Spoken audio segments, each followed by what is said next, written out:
नमस्कार बच्चों, विद्या वृष्टि क्लास में आप सबका स्वागत है।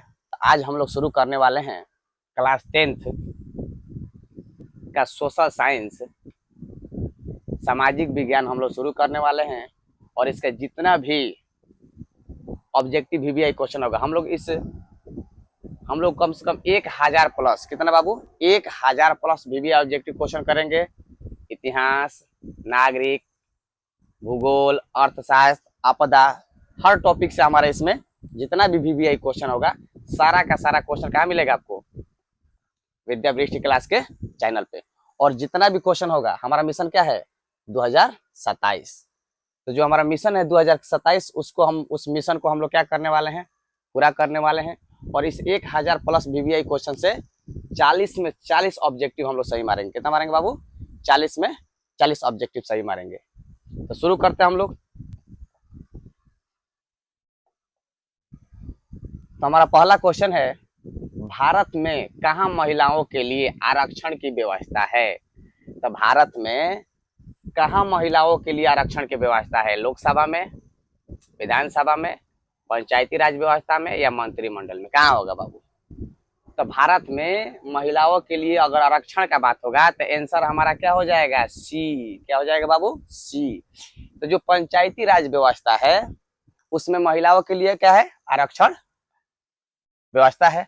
अच्छा, कितना % आरक्षण का व्यवस्था है बाबू। तो अगर बात करते हैं लोग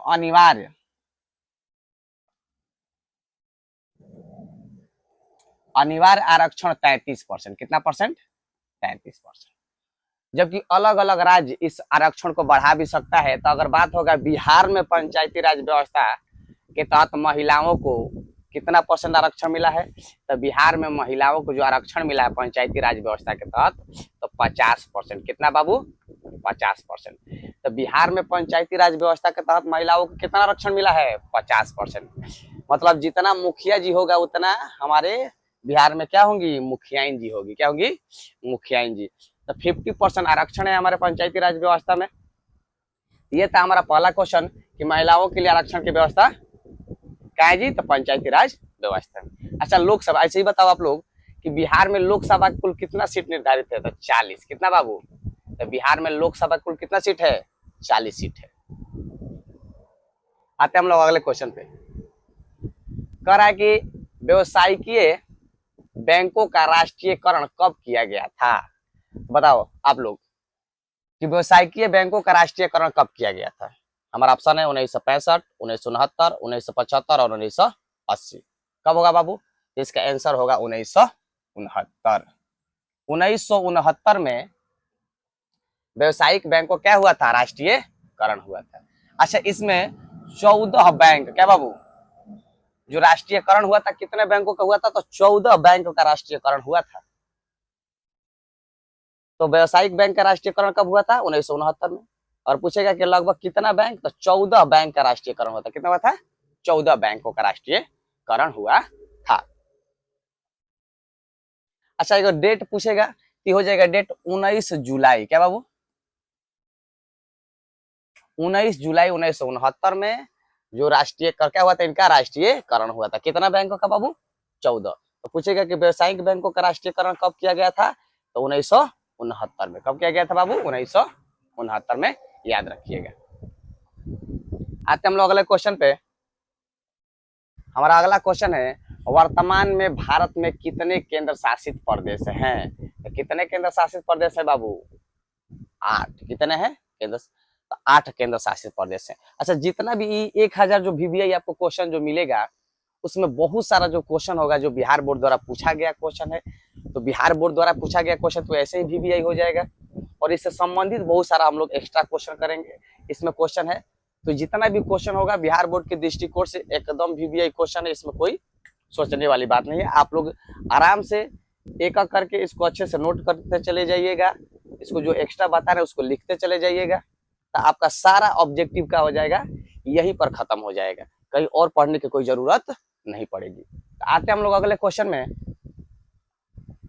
हमारा अगला क्वेश्चन है कि पंचायती राज व्यवस्थाओं को संवैधानिक दर्जा, अभी क्वेश्चन जो था हमारा पंचायती राज व्यवस्था, तो संवैधानिक दर्जा संविधान के किस संशोधन द्वारा प्राप्त हुआ था बाबू, ये बताना है कि जो सब पंचायती राज व्यवस्था जो मिला है, महिलाओं का आरक्षण मिला है पंचायती राज व्यवस्था में, कितना परसेंट?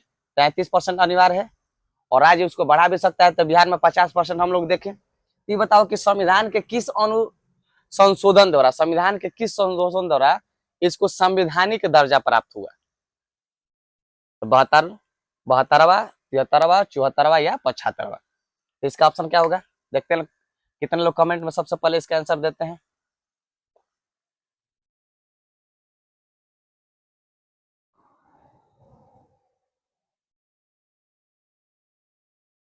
चलो बाबू, इसका आंसर क्या होगा बाबू? 73वां। क्या होगा? 73वां। अच्छा, 73वां संविधान संशोधन कब हुआ था? कब हुआ था? 1992। कब हुआ था? 1992। तो 1992 में हमारा 73वां संविधान संशोधन हुआ था। अच्छा, इस संविधान संशोधन जो हुआ था, अच्छा इसको लागू कब किया गया था? तो लागू किया गया था 24 अप्रैल 1993 में।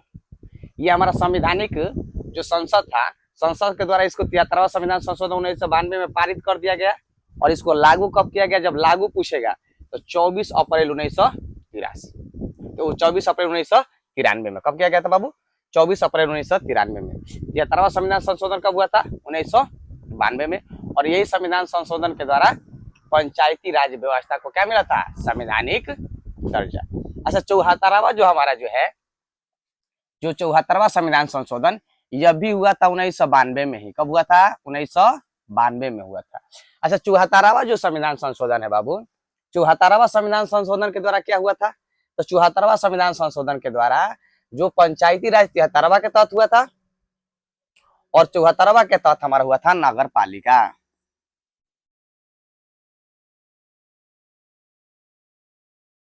तो जो नगर पालिका है, इनको जो संवैधानिक जो दर्जा मिला, वो किस संवैधानिक संशोधन द्वारा बाबू? तो 74वां। तो 74वां संविधान संशोधन द्वारा नगर पालिका को भी कब? 1992 में। जो 1992 में संविधान संशोधन जो हुआ था 74वां, उसी के द्वारा नगर पालिका को क्या मिला था? संवैधानिक दर्जा। क्या मिला था? संवैधानिक दर्जा। अच्छा, इसको कब लागू किया गया था बाबू? तो इसको भी लागू किया गया था कब?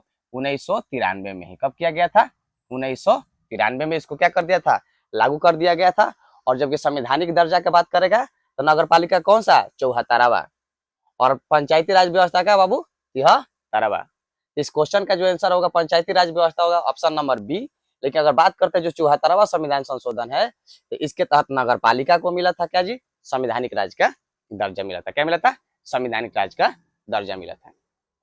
अगर बात करते हैं हम लोग जो 73वां जो हमारा पंचायती राज व्यवस्था है, तो भाग कितना? अगर पूछेगा संविधान के भाग कितना, तो ये भाग हो जाएगा आपका भाग 9। भाग 9। और बात होगा अनुसूची का, तो अनुसूची कौन कितना बाबू? 11वां। तो अनुसूची का बात करेगा 73वां संविधान संशोधन, तो अनुसूची कितना? 11। भाग का बात करेगा तो 9। जबकि अगर 74वां का बात करते हैं हम लोग, तो इसमें जो भाग है, अगर बात करते हैं हम लोग 74वां संविधान संशोधन वाला, तो नगर पालिका वाला, तो अगर भाग का बात करते हैं हम लोग बाबू, इसमें भाग, तब भाग हो जाएगा 9A। अगर अनुसूची का बात करेंगे हम लोग, अनुसूची का बात करेंगे तो अनुसूची हो जाएगा 12वां। अनुसूची कितना? 12वां। याद रखना, नगर पालिका अनुसूची 12वां, भाग 9A। कौन सा संविधान संशोधन बाबू? तो 74वां संविधान संशोधन। जबकि पंचायती राज व्यवस्था का बात होगा तो 73वां संविधान संशोधन कब हुआ था? 1992 में। और 74वां भी कब हुआ था? 1992 में ही। भाग 9, अनुसूची 11वां। तो पंचायती वाला पहले हुआ था, नगर पालिका वाला बाद हुआ था। किस अनुसार? अनुसूची के अनुसार। अनुसूची 11 पंचायती राज व्यवस्था, अनुसूची 12 नगर पालिका। ये पूरा ये डिटेल था हमारा 73वां और 74वां संविधान संशोधन। इससे बाहर कुछ क्वेश्चन आने वाला है, इसको अच्छे से समझ लीजिएगा आप लोग। तो चलो आते हम लोग अगले क्वेश्चन पे। कह रहा है कि भारत में लोकतंत्र की सफलता में क्या बाधा आ रहा है? 4 गो ऑप्शन दिया है और बताना है कि इनमें से कौन जो है लोकतंत्र की सफलता में बाधा बन रहा है, रोड़ा बन रहा है, रास्ते का रुकावट बन रहा है। तो लोकतंत्र, जो भी लोकतांत्रिक देश होता है उसमें लोगों का शासन होता है, लोगों के द्वारा चुने गए प्रतिनिधि शासन चलाते हैं। अगर लोग खुशहाल रहेंगे तो लोकतंत्र भी खुशहाल रहेगा। और लोग खुशहाल कब रहेंगे बाबू? जब उनका स्वास्थ्य अच्छा रहेगा, शिक्षा व्यवस्था अच्छा रहेगा, आर्थिक व्यवस्था अच्छा रहेगा। तो अगर हमारी अब बात को, अब इसमें ऑप्शन ए दिया है अशिक्षा। अगर लोग अशिक्षित रहेंगे, गरीब रहेंगे, बेरोजगारी रहेगा, तो फिर हमारा लोकतंत्र सफल होगा? नहीं होगा। तो ये तीनों चीज हमारे जो लोकतंत्र के सफलता में क्या बनता है? बाधा बनता है। क्या बनता है? तो इसका आंसर क्या हो जाएगा बाबू? आंसर नंबर डी, इनमें से सभी। तो आंसर डी, इनमें से सभी। तो लोकतंत्र की सफलता में अगर बात करें ऑप्शन के अनुसार बाधा, तो सभी है। अशिक्षा है, गरीबी है, बेरोजगारी है, महंगाई होगा तो महंगाई भी होगा। ये सारी चीजें लोकतंत्र के क्या करता है? लोकतंत्र को सफल होने से रोकता है। क्या करता है? लोकतंत्र को सफल होने से रोकता है। आते हम लोग अगले क्वेश्चन पे। कह रहा है हमारा बिहार में रज्जू मार्ग कहाँ है? अच्छा चल बताओ, आप लोग बहुत सारे स्टूडेंट बच्चे जो होंगे, जो बिहार से होंगे, ये बताइए आप लोग बिहार में रज्जू मार्ग कहाँ है? बिहार शरीफ, राजगीर, गया या बांका, कहाँ होगा? और बहुत सारे बच्चे जो हैं इस जगह से बिलोंग कर रहे होंगे, तो देख रहे हैं, जो यहाँ से होंगे वो तो कमेंट में जरूर लिखेंगे कि जो रज्जू मार्ग कहाँ है।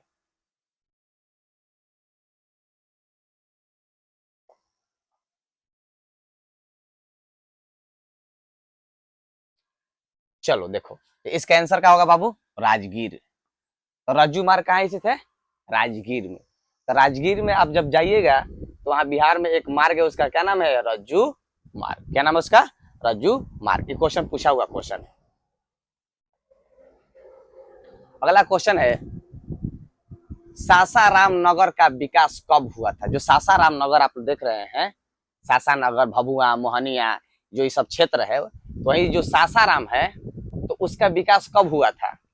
मध्य युग में, प्राचीन युग में, आधुनिक युग में, या इनमें से कोई नहीं? क्या होगा बाबू? आप लोग कमेंट में आंसर दीजिए इसका। तो चलो देखते हैं हम लोग। तो सासाराम नगर का विकास कब हुआ था? तो मध्य युग में। कब हो गया था इसका आंसर? ए। क्या होगा बाबू इसका आंसर? ए। तो सासाराम नगर का जो विकास हुआ था मध्य युग में ही हो गया था। किस युग में हुआ था बाबू?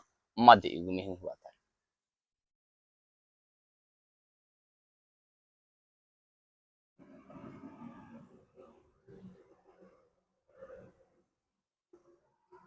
चलो आते हैं हम लोग अगले क्वेश्चन पे। अगला क्वेश्चन है हमारा, गोविंद सागर कृत्रिम जलाशय संबंधित है किससे? जो गोविंद सागर कृत्रिम जलाशय है जिसको बनाया गया है, वो किससे संबंधित है? अब बताओ। इसमें इसमें बहुत सारे बच्चे इसके बारे में जानते होंगे, गोविंद सागर। तो इसका आंसर होगा, क्या होगा बाबू? भाखड़ा नंगल बांध। किससे? भाखड़ा नंगल बांध। अच्छा बताओ, जो भाखड़ा नंगल बांध है ये कहाँ स्थित है? चलो देखते हैं कमेंट में कितने लोग बताते हैं कि भाखड़ा नंगल, बाबू भाखड़ा नंगल बांध कहाँ स्थित है?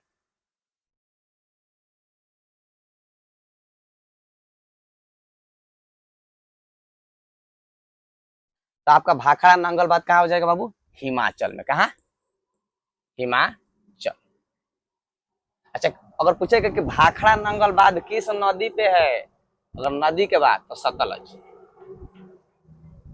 कहीं कहीं सतलुज मिल जाएगा। तो नदी का बात होगा तो सतलज नदी। और पूछेगा कि भाखड़ा नंगल बांध कहाँ स्थित है, कहाँ बाबू? तो हिमाचल में। हीराकुंड बांध बहुत प्रसिद्ध बांध है, इससे भी क्वेश्चन पूछता है। तो हीराकुंड बांध कहाँ है जी? तो उड़ीसा में। कहाँ जी? ओडिशा। अच्छा, हीराकुंड बांध किस नदी पे है? तो महानदी। कौन सा बाबू? महानदी। तो जो उड़ीसा में जो महानदी है, उस नदी पर किस बांध को बनाया गया बाबू? हीराकुंड बांध को। ये दोनों याद रखिएगा। जो गोविंद सागर कृत्रिम जलाशय है भाखड़ा नंगल बांध, कहाँ? हिमाचल, सतलज नदी पे। और जो हीराकुंड बांध कहाँ जी? उड़ीसा में है। कहाँ? महानदी पे। कहाँ? महानदी पे।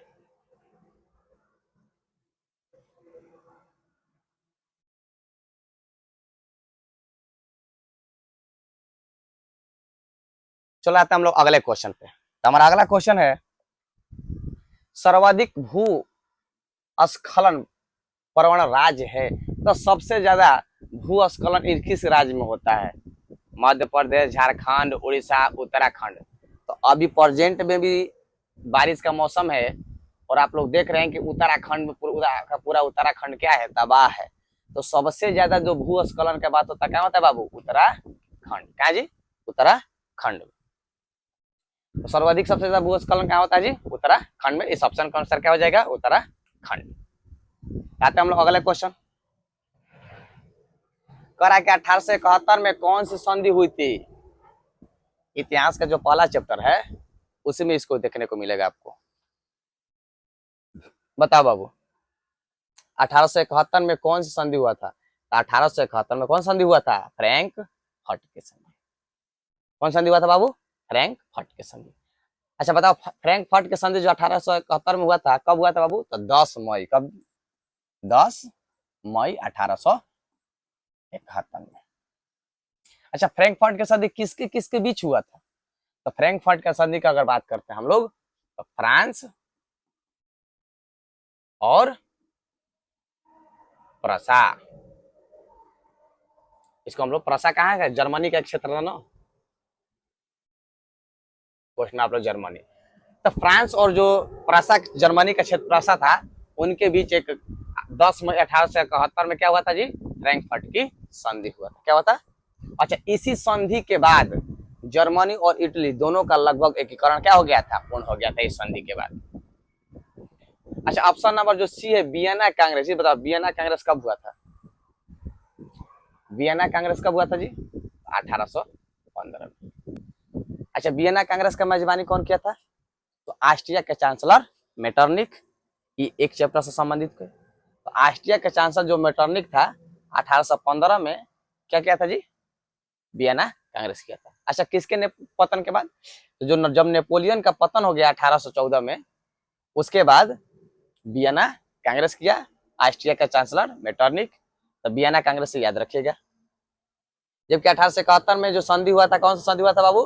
फ्रैंकफर्ट की संधि। कौन संधि हुआ था? फ्रैंकफर्ट की संधि। तो इसका आंसर क्या हो जाएगा? Option A. कब हुआ था? 10 मई 1871। किनके बीच हुआ था बाबू? तो फ्रांस और प्रसा के बीच। किनके बीच हुआ था? फ्रांस और प्रसा के बीच हुआ था। आते हम लोग अगले क्वेश्चन पे। हमारा अगला क्वेश्चन है, 1830 की क्रांति के बाद फ्रांस में किस प्रकार का शासन स्थापित हुआ? तो 1830 में जो फ्रांस में जो क्रांति हुआ था, तो उसके बाद जो शासन व्यवस्था स्थापित हुआ, किस प्रकार का शासन व्यवस्था स्थापित हुआ? तो भैया 1830 के क्रांति जो हुआ था ना फ्रांस में, तो उसके बाद जो जब भी अब राजा का राजशाही जब खत्म हुआ, तो संवैधानिक राजतंत्र था। लेकिन कैसा था? संवैधानिक। तो कैसा राजतंत्र था बाबू? तो वहाँ 1830 के क्रांति के बाद जो वहाँ का शासन व्यवस्था चला, संवैधानिक राजतंत्र। कैसे चला बाबू? संवैधानिक राजतंत्र। अच्छा, आप लोग ये बताइए कि 1830 में जो फ्रांसीसी क्रांति हुआ था, उस समय वहां का राजा कौन था? वहां का शासक कौन था? देखते हैं कौन लोग बता, कितने लोग कमेंट में सबसे ज्यादा और सबसे पहले मैसेज करते हैं कि 1830 के क्रांति के समय, वहां उस समय जो 1830 क्रांति हुआ था, तो भैया वहां का शासक जो था, राजा था, कौन था? तो कौन था? तो ये था हमारा चार्ल्स दस। कौन था? चार्ल्स दस। याद रखिएगा, चार्ल्स दस था। आते हम लोग अगले क्वेश्चन पे। रूस की बोल्शेविक क्रांति का नेतृत्व किसने किया था बाबू? तो किसने किया था? इसका आंसर क्या हो जाएगा? लेनिन। कौन किया था बाबू? लेनिन। तो रूस के बोल्शेविक क्रांति का नेतृत्व कौन किया था? लेनिन किया था। अच्छा, लेनिन ने नई आर्थिक नीति का अवलंबन किया था। कब? तो 1921। तो 1921 में लेनिन ने नई आर्थिक नीति अपनाया था। क्या अपनाया था? नई आर्थिक नीति, NEP। तो पूछता है कभी कभी लेनिन ने NEP कब अपनाया था, कब लागू किया था? तो 1921 में। कब किया था बाबू? 1921 में। अच्छा, लेनिन का मृत्यु कब हुआ था? कितना बहुत बार क्वेश्चन पूछ चुका है कि लेनिन का मृत्यु कब हुआ था। तो लेनिन का मृत्यु हुआ था 1924 में। कब हुआ था बाबू? 1924 में। अच्छा, जो लेनिन था, USSR सोवियत संघ आर का गठन किया था 19 22 में, और इसका प्रथम अध्यक्ष बना, और 1924 में इसका क्या हो गया, मृत्यु हो गया।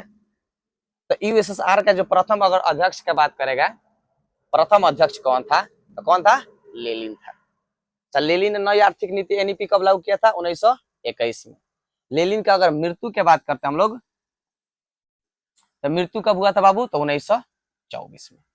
तो लेनिन से संबंधित जितने भी वीवीआई पॉइंट था हम लोगों ने देखा। तो रूस की बोल्शेविक क्रांति का नेतृत्व कौन किया था, लेनिन किया था। कौन किया था बाबू, लेनिन किया था। भारत में राष्ट्रीय आय की गणना कौन करता है, आप लोग बताइए कि भारत में राष्ट्रीय आय की गणना कौन करता है।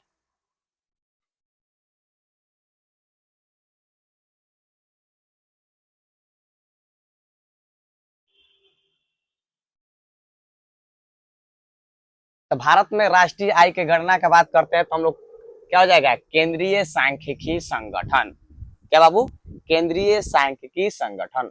अब जबकि इसका जो अभी प्रेजेंट में ये मर्ज हो चुका है, और अब जो हो चुका है एनएसओ, क्या हो चुका है बाबू, एनएसओ, राष्ट्रीय सांख्यिकी कार्यालय। अब इसका क्या नाम हो गया है, राष्ट्रीय सांख्यिकी कार्यालय। तो यदि आपको ऑप्शन में मिल जाएगा राष्ट्रीय सांख्यिकी संगठन ना देकर सीएसओ ना देकर एनएसओ देगा, तभी क्या होगा, सही होगा, क्योंकि यह क्या हो चुका है, जो सीएसओ है एनएसओ में क्या हो चुका है बाबू, मर्ज हो चुका है। तो जो केंद्रीय सांख्यिकी संगठन जो रिपोर्ट दे रहा था राष्ट्रीय आय का, अब कौन दे रहा है, एनएसओ। तो प्रेजेंट में क्या हो जाएगा, एनएसओ। इसको भी याद रखिएगा, या तो सीएसओ देगा तो इसको भी मार देना है, और या तो एनएसओ, दोनों में से कोई एक ही देगा, क्योंकि जो संस्था है इसमें क्या हो गया, मर्ज हो गया है।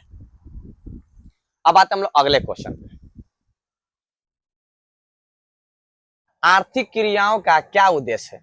तो आर्थिक उद्देश्य क्या, आर्थिक क्रिया जो भी हम लोग करते हैं, आपके पापा, बड़े भैया, चाहे जो भी जो आर्थिक क्रिया करते हैं, कोई जॉब करता है, कोई खेती करता है, कोई बिजनेस करता है, तो किस लिए करता है, मनोरंजन के लिए, समाज सेवा करने के लिए, परोपकार के लिए नहीं, जीविकापार्जन के लिए, अपनी जीविका चलाने के लिए। तो कोई भी व्यक्ति हो जो आर्थिक क्रियाएं करता है, किसके लिए करता है बाबू, तो अपनी जीविका चलाने के लिए। किसके लिए, जीविका चलाने के लिए। तो आंसर हमारा क्या हो जाएगा, ऑप्शन नंबर डी। करा कि भारत की राष्ट्रीय आय का सर्वप्रथम अनुमान किसने लगाया था, बताइए, महात्मा गांधी, जवाहरलाल नेहरू, सरदार पटेल या दादा भाई नौरोजी। क्या होगा चारों ऑप्शन में से,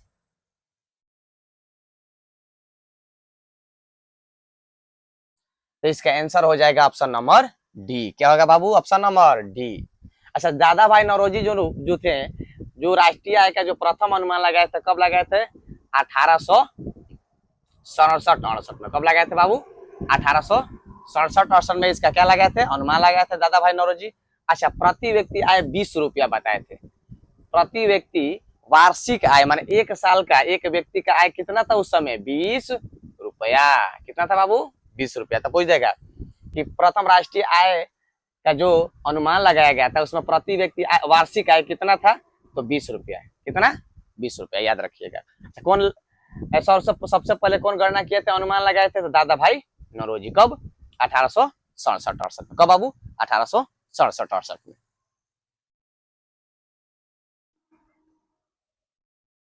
आते हम लोग अगले क्वेश्चन पे।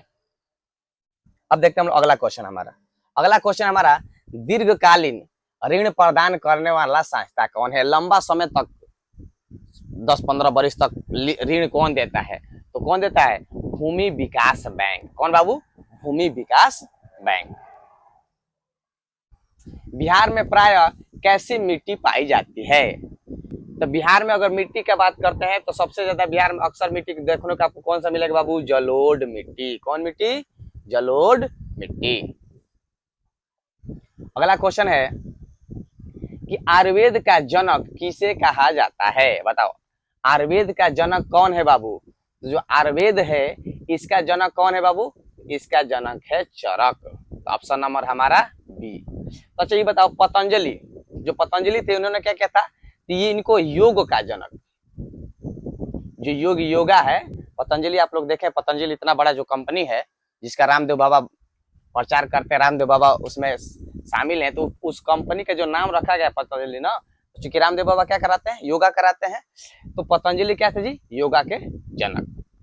और आयुर्वेद के जनक कौन थे, चरक। अच्छा, जो सुश्रुत थे ये क्या थे बाबू, तो इनको सर्जरी, जो आप लोग सर्जरी आज को देख रहे हैं ना, हर चीज के लिए जो सर्जरी हो रहा है, तो जो सर्जरी का जनक कौन थे बाबू, सुश्रुत।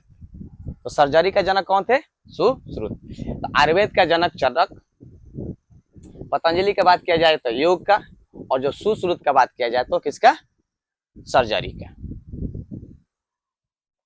अगला क्वेश्चन, बिहार में कितने प्रतिशत क्षेत्र में वन है, तो 7%। कितना बाबू, 7%। अगला क्वेश्चन हमारा, निम्न में से कौन लौह युक्त खनिज का उदाहरण है, तो बताओ लौह युक्त खनिज किसमें, इस खनिज में से किस खनिज में लोहा का मात्रा है। देखते हैं कितने लोग कमेंट करते हैं, इसमें किस में लोहा का मात्रा है।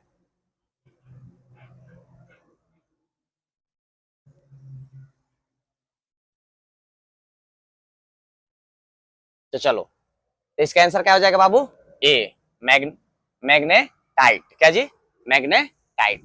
तो मैग्नेटाइट में क्या है जी, लोहा युक्त है, तो मैग्नेटाइट में लोहा का मात्रा उपस्थित है। आते हम लोग अगले क्वेश्चन पे, सबसे घटिया कोयला, जो सबसे खराब कोयला का अगर बात करेंगे तो सबसे खराब कोयला क्या है जी, पीट। और सबसे बढ़िया कोयला का बात करेंगे तो एंथ्रासाइट, उसके बाद बिटोमिनस, उसके बाद लिग्नाइट, और सबसे लास्ट में पीट। तो जो पीट है, जो कोयला जलता है ना, तो बहुत अधिक मात्रा में काला काला धुआं दिखाई देता है। और जो एंथ्रासाइट, जब एंथ्रासाइट आप जो कोयला को जब जलाएंगे किसी के काम के लिए, तो उसमें आपको देखेंगे कि बहुत कम मात्रा में काला काला धुआं दिखाई दे रहा है, जो धुआं की मात्रा है क्या है, बहुत कम निकलता है। जबकि जो पीट जब कोयला जलता है तो इसमें धुआं का मात्रा क्या होता है, ज्यादा निकलता है। तो आप अगर घर में खाना बनाने के लिए लाइएगा तो क्या बोलिएगा दुकानदार से कि भैया हमको जो कोयला का जो प्रकार है एंथ्रासाइट वाला दो, चाहे 4 रुपया महंगा दो, क्योंकि इससे घर में जो धुआं जो निकलता है काला काला बहुत कम निकलेगा। लेकिन अगर आप पीट वाला उठा के लाएंगे तो आपका घर का जो जितना दीवार है वो बिना पेंट का ही क्या हो जाएगा बाबू, काला हो जाएगा। कौन से, पीट से। तो इसी को, इसको क्या बोला गया है, घटिया कोयला। क्या बोला गया है, घटिया कोयला। आते हैं अगले क्वेश्चन पे, निम्न में से कौन रोपण फसल नहीं है, तो रबड़ रोपण फसल है, गन्ना भी है, चाय भी है, तो इसका आंसर क्या हो जाएगा, गेहूं। तो गेहूं हमारा रोपण फसल नहीं है। आते हम लोग अगले क्वेश्चन, भारत की प्रमुख खाद्यान्न फसल क्या है, तो भारत में सबसे अधिक मात्रा में क्या खाया जाता है, चावल, धान। क्या बाबू, इसका आंसर हो जाएगा डी, धान। अगला क्वेश्चन, बिहार में कितने प्रतिशत क्षेत्र में कृषि की जाती है, तो बिहार में 60%। कितना बाबू, 60% क्षेत्रों पे क्या किया जाता है, कृषि किया जाता है। और आज का हमारा अंतिम क्वेश्चन, कि मानवीय पूंजी निर्माण का मुख्य घटक क्या है, तो मानवीय पूंजी निर्माण का मुख्य घटक क्या है बाबू, स्वास्थ्य सेवा, आवास, शिक्षा एवं प्रशिक्षण, इनमें से सभी। तो हमारा आंसर हो जाएगा ऑप्शन नंबर डी। क्या हो जाएगा, ऑप्शन नंबर डी, इनमें से सभी। तो आज के लिए हम लोग इतने रहने देते हैं। यदि हमारा वीडियो आपको पसंद आया होगा तो आप लोग लाइक कीजिए, कमेंट कीजिए, शेयर कीजिए, सब्सक्राइब कीजिए चैनल को, और अधिक से अधिक अपने दोस्तों के पास शेयर कीजिए। मिलते हैं हम लोग अगले वीडियो में इससे आगे के क्वेश्चन के साथ।